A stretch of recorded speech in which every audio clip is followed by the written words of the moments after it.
Vamos orar mais um pouquinho? Pai. Põe um fundinho aí para nós, Victor. Fundinho aí, Victor. Júlio. Pai, em nome de Jesus, nós estamos aqui. E a Tua palavra diz que onde 2 ou mais estiverem reunidos em Teu nome, ali o Senhor estaria. E nós cremos que o Senhor está aqui. Por isso, Pai, nessa noite, quebra as correntes. Ajuda-nos, Pai, a romper com tudo aquilo que tem nos impedido de viver a plenitude de estar na Sua presença. Ajude-nos, Pai, a romper com tudo aquilo que tem nos impedido de viver plenamente para aquilo que o Senhor nos chamou para fazer. Para viver a paz que excede todo entendimento. Pai, nos ajude a romper com aquilo que nos afasta de Ti, com aquilo que traz peso, que dá legalidade para o maligno agir na nossa vida. Perdoa-nos, Pai, pelos nossos pecados e recebe esse culto de adoração, Senhor. Recebe a nossa oração, recebe a nossa adoração. Recebe o nosso clamor, o nosso pedido de ajuda. Recebe, Senhor, as palavras que temos dito desde que iniciamos o nosso culto. E talvez tenha alguém aqui que não conseguiu dizer uma palavra ainda para o Senhor, mas que está aqui. O Teu Espírito Santo, Pai, que leve para o Senhor essas palavras que às vezes nem são ditas, que estão trancadas dentro do coração. Leve e recebe, Senhor, e faz o Seu extraordinário nessa noite, em nome de Jesus. Amém. Amém, amados. Eu acho que vão achar que a gente andou conversando pelo Zap, pastor Fernando. O Senhor sabe como cada filho funciona, né? E Ele sabe que essa filha aqui, eu tenho muito temor de falar algo em nome do Senhor que realmente não seja dEle. Então, Ele sempre me confirma. E Ele confirma bastante vezes, que Ele sabe que eu sou dessa. Confirma lá, Senhor, confirma lá. E a abertura, a direção do culto foi exatamente dentro da direção da palavra que o Senhor quer trazer nessa noite. Aleluia. Louvado seja Deus. Amém. E o título dessa ministração é O que está escrito na tábua do seu coração. E eu gostaria de convidá-los para abrir a palavra em Lucas 14.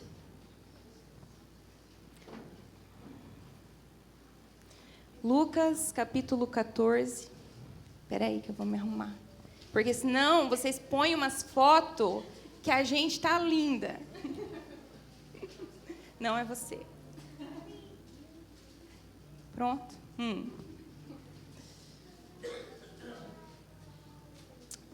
Lucas, capítulo 14. Eu vou ter que trocar uns cálices com o pessoal da comunicação, da foto do dia do batismo. Eu não perdoei vocês ainda por aquela foto que vocês colocaram lá. Brincadeira. Lucas, capítulo 14, versículo 16, diz assim. Amém? Amém? Jesus, porém, respondeu: certo homem deu uma grande ceia e convidou muitos. À hora da ceia, enviou o seu servo para avisar os convidados: venham, porque tudo já está preparado. Mas todos eles, um por um, começaram a apresentar desculpas. O primeiro disse: comprei um campo e preciso ir vê-lo, peço que me desculpe. O outro disse: eu comprei 5 juntas de bois e vou experimentá-las, peço que me desculpe.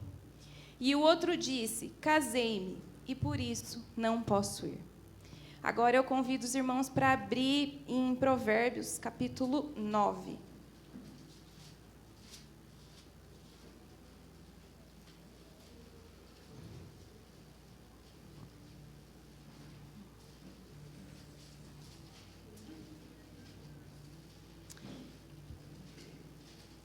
Provérbios 9,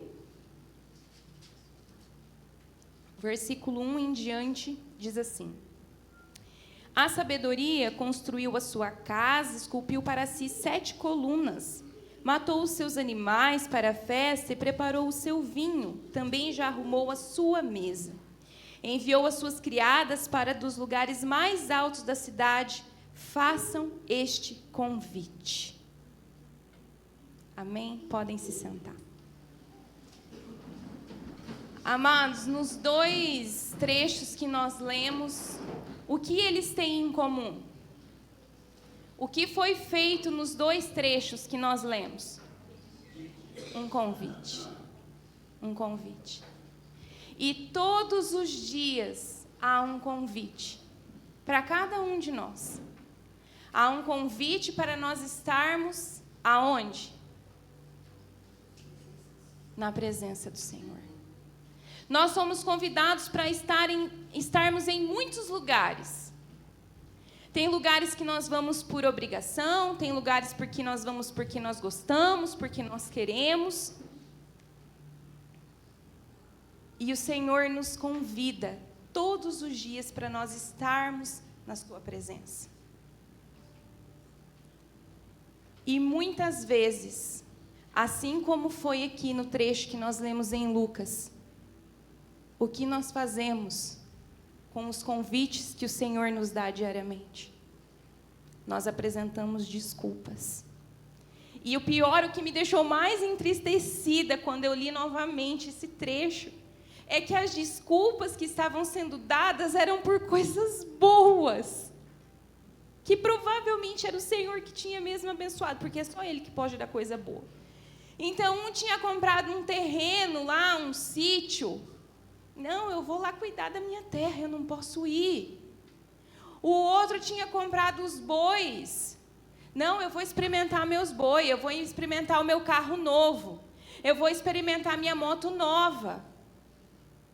Eu vou ir passear com o carro novo que o Senhor me deu. Por isso eu não posso ir no culto hoje. O outro tinha casado. O outro tinha se casado. Que coisa mais maravilhosa. E aí, porque ele tinha se casado, ele não podia ir para o banquete. E às vezes, amados, o que tem nos afastado do Senhor, de estar na sua presença, são coisas e bênçãos que nós pedimos para Ele. E Ele nos abençoou. E aí nós usamos o que Ele nos abençoou para a gente ter uma desculpa para não estar na presença dEle. Nós temos tantos convites. E às vezes a gente se engana achando que a gente trabalhando na igreja, trabalhando para Ele, sem Ele, a gente vai ter um relacionamento com Ele. E a gente não vai. Não adianta passar horas ensaiando louvor se não tiver tempo com Ele. De oração. Não adianta passar a tarde inteira limpando a igreja se não tiver tempo de orar, de jejuar, de ler a palavra, de buscar. Não adianta. A gente vai se atrapalhar. A gente vai atrapalhar Ele ainda por cima de fazer as coisas da maneira correta. E os ambientes que nós temos aqui, nós somos uma igreja abençoada, porque nós temos tantos ambientes de oração, de comunhão. Nós temos o devocional das mulheres, todo dia, que é feito num horário antes do trabalho. E não é obrigatório. Mas, gente, é antes do horário de ir trabalhar. Eu sei que todo dia é puxado, gente, mas uma vez na semana. Das 6 às 6:30, não precisa nem abrir a câmera.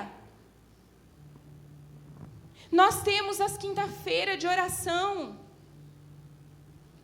A gente tem uma oração antes do culto, meia hora, que não é para a gente vir e ficar conversando, às vezes até atrapalhando quem está orando. É para ajoelhar e orar e ficar na intercessão. Tem o devocional dos homens no sábado de manhã. Tem o domingo, e nada disso Nada, nenhum desses ambientes de oração. Tem a sala de oração agora. Nenhum desses ambientes, a gente pode estar em todos, ele vai substituir o nosso tempo do nosso relacionamento pessoal com o Senhor.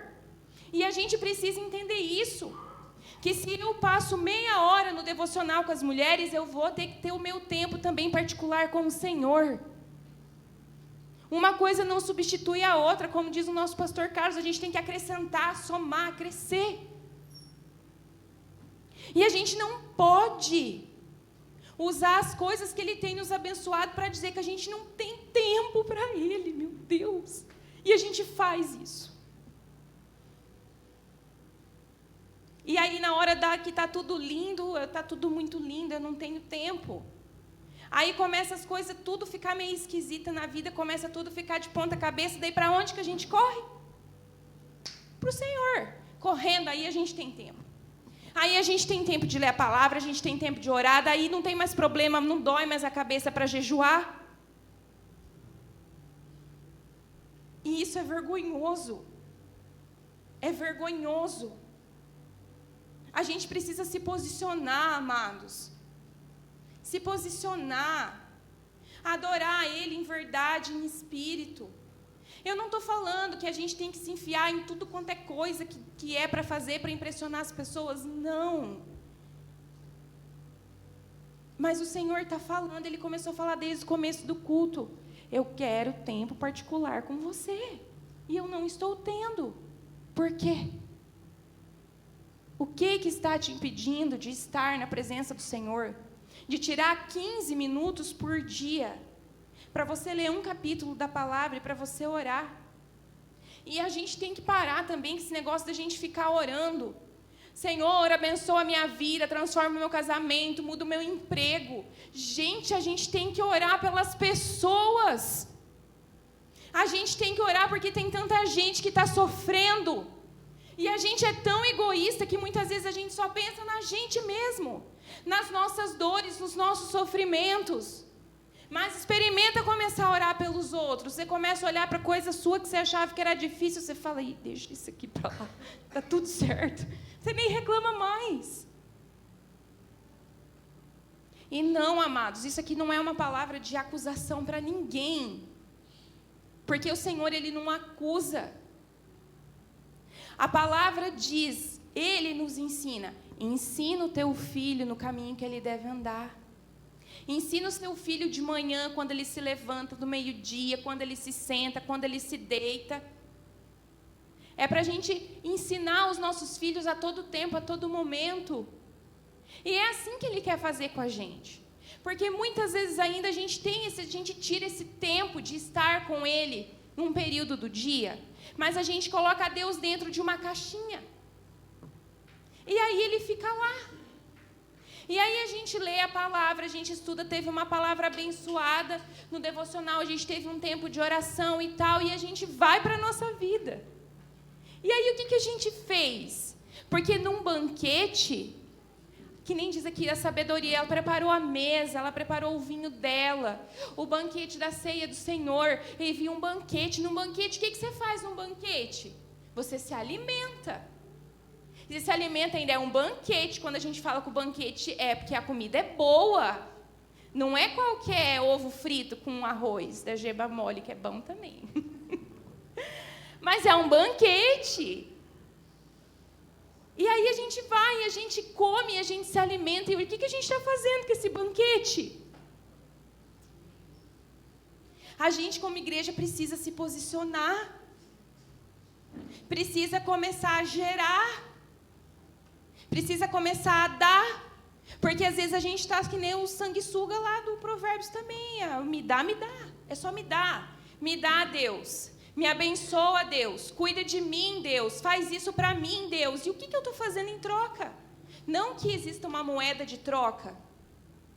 Mas, como diz Paulo, tem coisa que já era para você estar comendo alimento sólido. Mas está lá no leitinho. Porque não amadurece, porque não quer andar sozinho. Porque toda vez que dá um probleminha, já vai correndo ligar para o líder, para o pastor. Gente, eu não estou falando que não é para ligar. É o papel, sim. Mas, assim, a oração do pastor não vai ter mais eficácia do que a sua. Você pode dobrar o seu joelho lá na sua casa e orar e clamar e pedir. E, às vezes, está difícil. Hoje, eu pedi oração para as pessoas que intercedem por mim. Eu falei, eu preciso de oração hoje. Eu estou sentindo que eu estou sob opressão. Me ajudem em oração. Mas a gente não pode fazer isso.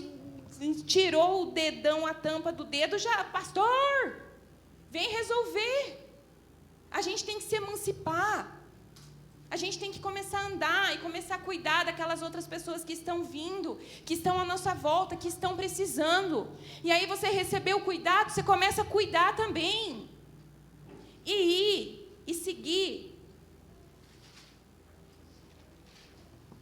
Ó, e outra coisa, eu tô meio nervosa hoje. Essa mesa aqui é muito pequena, gente. Eu preciso de mais uma mesa.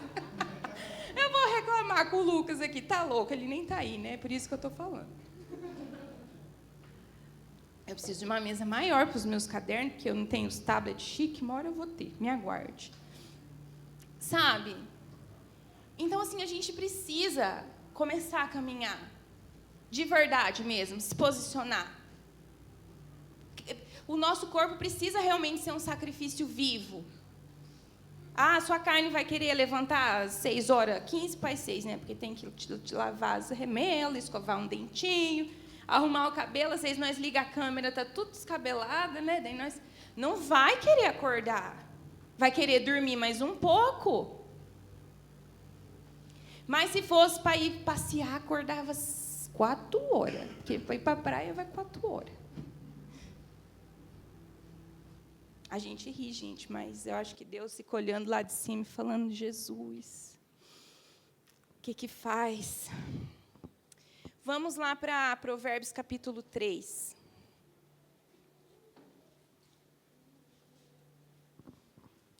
E aí, essa primeira parte é isso.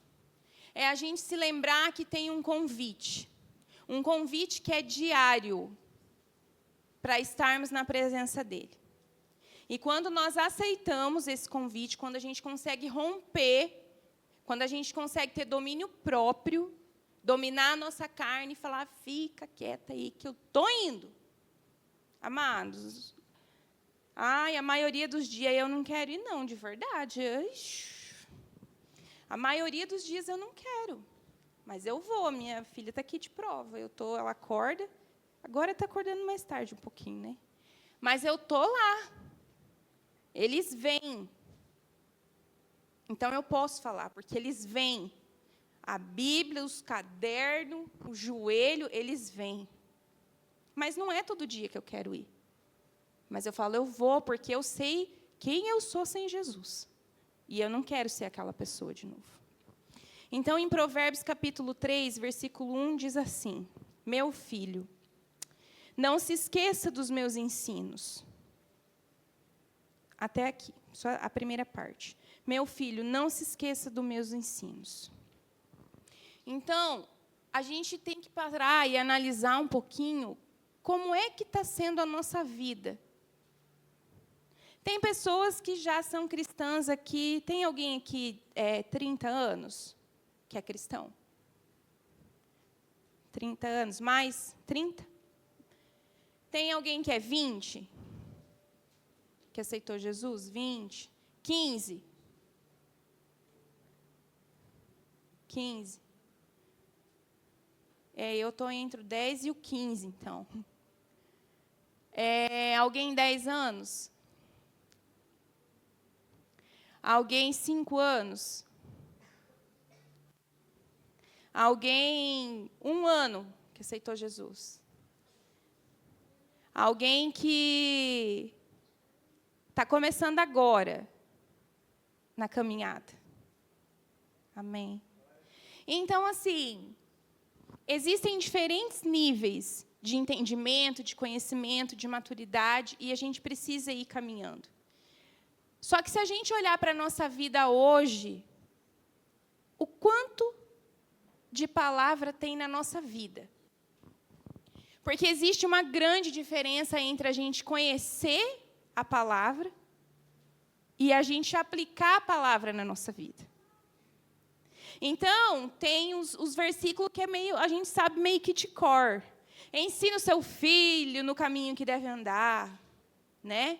O Senhor é meu pastor e nada me faltará. E assim por diante. Mas o Senhor está nos convidando hoje para a gente parar e pensar, independente do tempo que a gente está caminhando já, o quanto tem da palavra na nossa vida. O quanto a gente tem aplicado na nossa vida daquilo que Ele já nos ensinou. Porque o Senhor, Ele é justo e Ele não cobra de nós aquilo que Ele já não nos ensinou. Aquilo que Ele já não nos mostrou como que é. Então, Ele não vai colocar a gente numa situação para a gente passar que Ele já não tenha capacitado a gente para passar. E a gente vai acertar todas as vezes? Não, porque senão a gente não ia mais nem precisar dele, né? Porque a gente é bem desse tipo terrível aí. Ah, se a gente fizesse tudo certo, nem precisava mais de Jesus. Mas é uma caminhada, é um passo de cada vez. Então, para a gente parar e pensar, tá, de tudo que eu já aprendi até hoje, de tudo que eu li, dos cultos que eu fui, dos aconselhamentos que eu participei, dos cursos que eu fiz, de 0 a 10, não precisa responder, é entre você e Deus. Quanto que você tem aplicado? Quanto que eu luto aplicando? Lembrando que isso aqui veio tudo primeiro para mim, tá? Então, eu apanhei sozinha. Agora nós apanhamos junto. O quanto que eu estou aplicando na minha vida? Como está seu casamento? Quem é casado? Seu cônjuge está sendo honrado?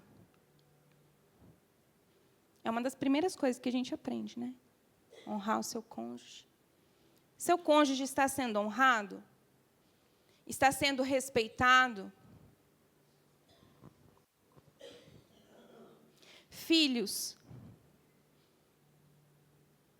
vocês têm honrado seus pais?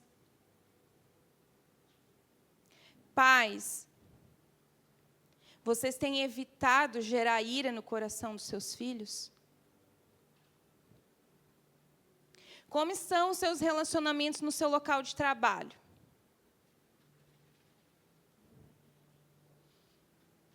E com os familiares, como estão? Há coisas que precisam ser ajustadas? Tem coisas que vai depender de você ajustar. Tem coisas que vai depender de Deus ajustar. Mas no que depender de você, como estão as coisas? O que está na sua mão para fazer? Você tem feito? Porque como o pastor Fernando ministrou, gente, esse convite está sendo feito dia após dia, e a gente, às vezes, acaba falando, eu não vou hoje, mas amanhã eu vou, Senhor. Só que a gente não sabe se a gente vai ter esse convite amanhã de novo. A gente não sabe. E, às vezes, a gente vive como se a gente esquecesse. E a única certeza que a gente tem na vida é isso, que um dia a gente vai morrer. E a gente sempre pensa que a gente vai ter uma vida longa, que a gente vai ficar velhinho. Mas a gente não sabe quanto tempo a gente vai ter. E a gente cantou aqui, Jesus, Tu és tudo para mim. Eu não tive coragem de cantar. Jesus, Tu és tudo para mim. Porque eu sei que eu preciso ajustar muita coisa, então eu cantei assim, Jesus, eu quero que isso seja verdade. Eu quero que o Senhor seja tudo para mim e que nada mais me importe. Que os meus pensamentos, que os meus sentimentos, que eu mesma, que o meu egoísmo, que o meu egocentrismo não importe mais. Mas eu sei que eu ainda não posso cantar isso. Eu amo Ele, mas eu sei que eu preciso amá-lo mais, buscá-lo mais, estar na presença dEle mais.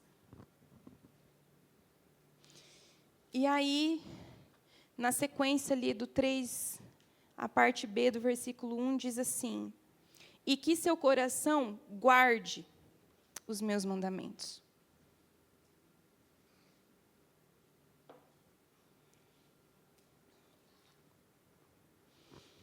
Que o seu coração guarde os meus mandamentos. E eu fui pesquisar, que eu gosto de pesquisar o significado das palavras.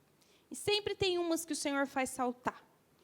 Vocês sabem o que quer dizer guardar, assim, no dicionário mesmo, o significado dele, de guardar? Guardar quer dizer assim, ó, colocar em local seguro, vigiar, defender, proteger, preservar.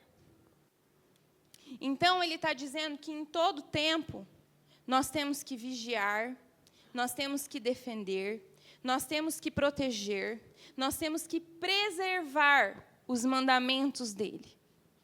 Em todo tempo. E em tudo que a gente for fazer. Das coisas mais banais que a gente achar, as coisas mais importantes. Porque é como eu ministrei na última ministração das pequenas pedras, não sei se vocês se lembram. A gente vai se aproximando de Deus e as grandes coisas que estão erradas, a gente vai arrumando, porque elas são grandes. Mas ficam as pequenas coisas, as pequenas pedras, que fazem a gente cair, a gente tropeçar. Então, é em tudo que a gente for fazer. Então, a gente vai ter que vigiar o tempo todo. O que eu estou fazendo? Isso aqui agrada o Senhor ou não? Eu quase caí nessa semana num negócio tão bobo, que eu nem prestei atenção. Depois que o Espírito Santo me deu uma... Eu e minha cunhada conversando, não vou contar qual delas. Eu e a minha cunhada conversando, e vamos comprar um negócio da internet que uma pessoa estava vendendo. Aí falou assim, mas assim, é a mesma coisa, nós duas, era um curso. É a mesma coisa, nós duas, era baratinho, coisa de 51. Um negócio assim, sabe? Bobo, negócio bobo. Mas é bem coisa do Satanás. Aí falou assim, não, mas então vamos fazer assim, eu compro, e daí você me paga metade e nós divide. É um negoção, não é não? Eu falei, beleza, combinado. Cheguei em casa. E aquilo, mas eu fiquei pensando, mas isso aí não está certo, né? Porque, tipo, a pessoa está vendendo um negócio, aí eu vou comprar um negócio pela metade, vou pagar só a metade, está errado isso daí, eu não posso fazer isso daí, não. É errado. Aí mandei mensagem para fulana. Falou, abençoado, eu combinei com você, mas eu não me atentei na hora. Estava empolgado, não me atentei, mas isso aí é errado. Eu vou fazer o seguinte, eu vou pagar a parte que eu falei que eu ia pagar, mas eu não quero. Tá? Eu pago, porque eu falei para você que eu ia pagar, e eu não vou pegar nada, não. Deixa para lá isso daí. Então, é nessas pequenas coisas que tem brecha. É um negócio, assim, tipo, que eu aprendi, que eu nunca mais esqueci. Não colocar o Senhor à prova nas pequenas coisas. Carregar a criança no carro, ou gente a mais sem cinto de segurança. Não levo. Que é errado. Porque a legislação fala que a gente tem que andar em 5 no carro, com um cinto de segurança e com cadeirinha. Porque aí eu vou sair para o meu trajeto, eu lembro o pastor Carlos me ensinando isso, eu nunca mais esqueci. Eu vou sair para o meu trajeto e eu estou lá e eu vou orar, Senhor, abençoa o meu trajeto. Cuida da minha viagem para não acontecer nada de ruim. E eu estou abrindo uma legalidade numa coisa tão importante. Então, são nesses pequenos detalhes. Aqui diz, né, guardar. A gente vai ter que defender a palavra. A gente vai ter momentos que a gente vai ter que se posicionar sim. E não ter medo de você não ser mais querido. E não ter medo das pessoas falarem, nossa, como aquela pessoa, aquela fulana é ignorante. Como que é chata. Em amor, a gente vai ter sim que se posicionar e defender o que a palavra fala aqui, o que é o certo, o que é errado. E ponto. A gente precisa se posicionar. Porque a gente só vai saindo assim, ó, pela tangente. Não, isso aí é problema. Tchau, estou fora, não vou falar nada. Vai sobrar para mim. A gente teve um Cristo que se posicionou por nós, que enfrentou a fúria dos romanos, dos açoites, que enfrentou todos os pecados sobre ele, para que a gente tivesse salvação. E aí a gente não quer, eu não estou falando também para a gente sair brigando com todo mundo, que no começo da minha fé, eu era bem a ferro e fogo. Isso aqui é pecado. Hoje o Senhor foi dando graça, né? Mas tem os momentos que a gente tem que se posicionar, sim. Com os nossos filhos na escola. Meus filhos não dançam festa junina. Ponto. Ponto. Não dançam. Porque é errado. Porque da onde ela veio, a origem dela é errada. Ponto. Aí eles colocam as crianças para ficar fazendo atividades mil na escola enquanto estão ensaiando. E cobrando coisas a mais, mas não dançam. Também não participo de Halloween, nem nada dessas coisas. E ponto. E não vão. Então, são em coisas pequenas e em coisas grandes.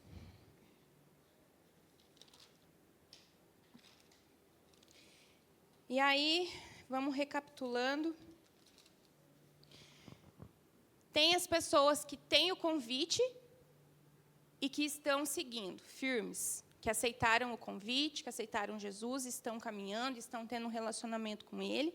E tem as pessoas que têm o convite e um dia aceita o convite, outro dia fura no convite, fica todo aquele banquete disponível e vão indo.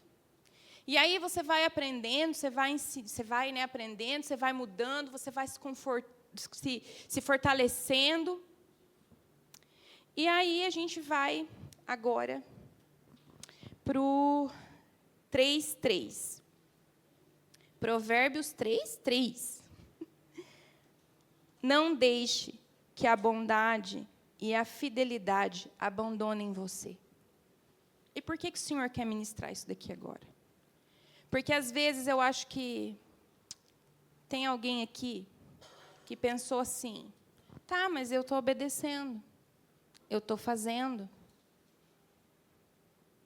mas eu fui vítima de uma grande injustiça. Eu fui enganado, eu fui traído, eu fui passado para trás, eu sofri uma perca. E aí essa pessoa, é uma coisa que muitas vezes acontece com a gente, que é o seguinte: o que acontece no nosso relacionamento com as pessoas dita como vai ser o nosso relacionamento com Deus. E aí, geralmente, o que acontece? Eu já vi muito disso. A pessoa tem um problema relacional com alguém aqui, e aí se afasta de Deus. E aí fala, ai, quer saber, eu também não vou mais servir.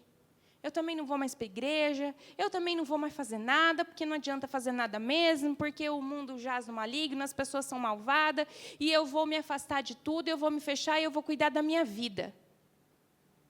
E aí eu acho que Deus olha para Jesus e fala, aí, Jesus, o que eu tenho a ver com isso?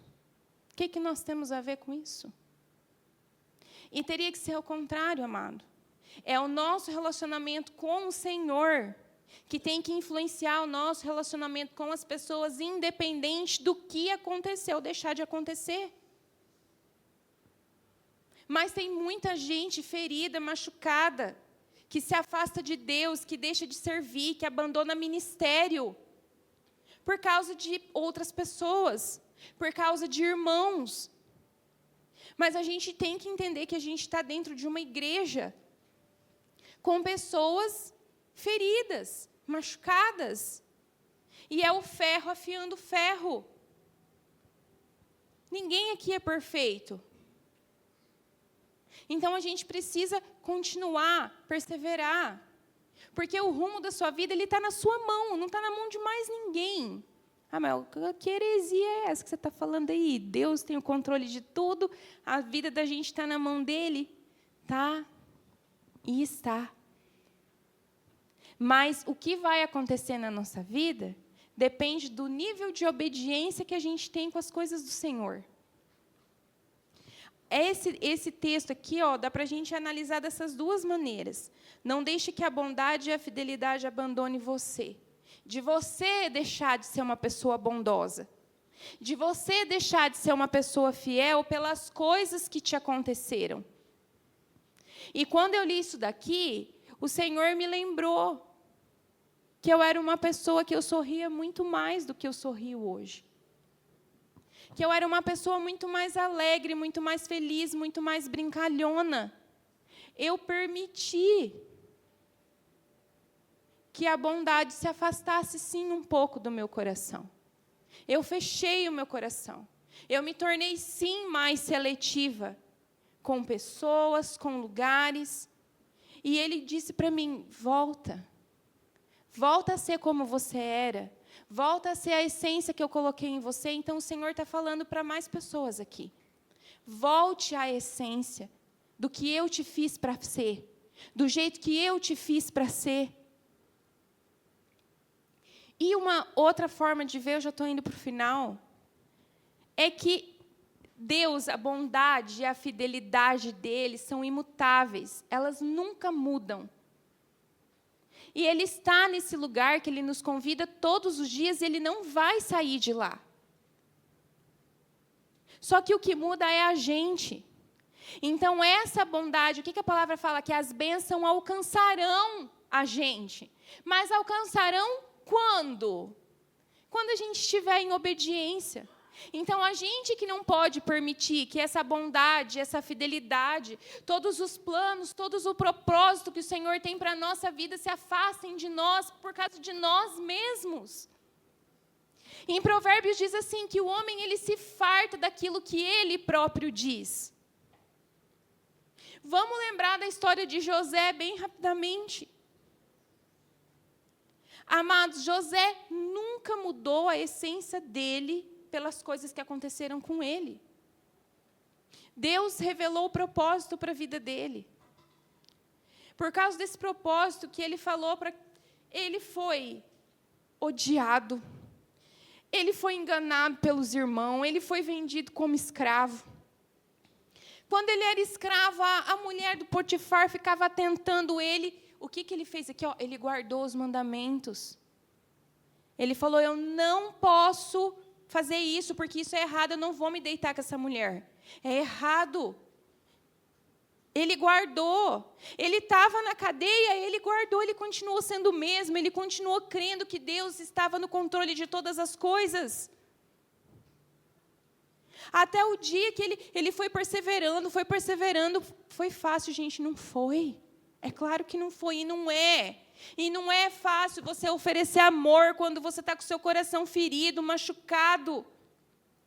Quando falaram calúnias de você, não é fácil você oferecer amor quando você só ofereceu bem para a pessoa e ela te retribui mal.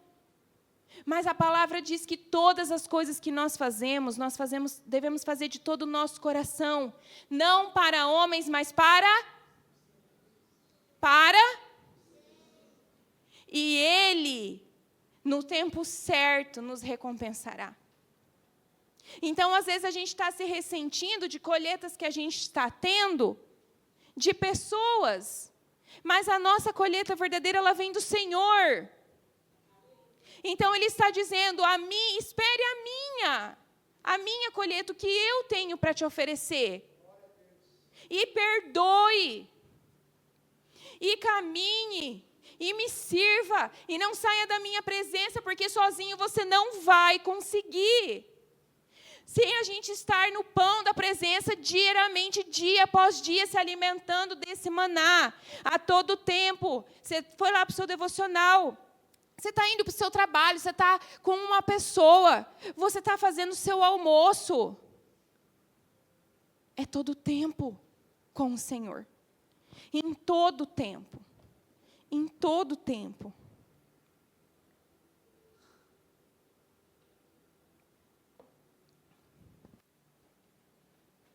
Então, o Senhor está perguntando para você, o que tem te pedido de estar diariamente na minha presença?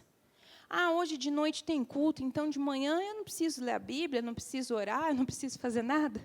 Eu já vou no culto de noite. hoje tem reunião de oração, então eu nem vou orar agora de manhã, nem vou participar do devocional, porque eu vou na reunião de oração. Hoje é dia de curso, então, dia de curso eu já vou estar lá, vai estar todo mundo, nós ora lá e não dá tempo.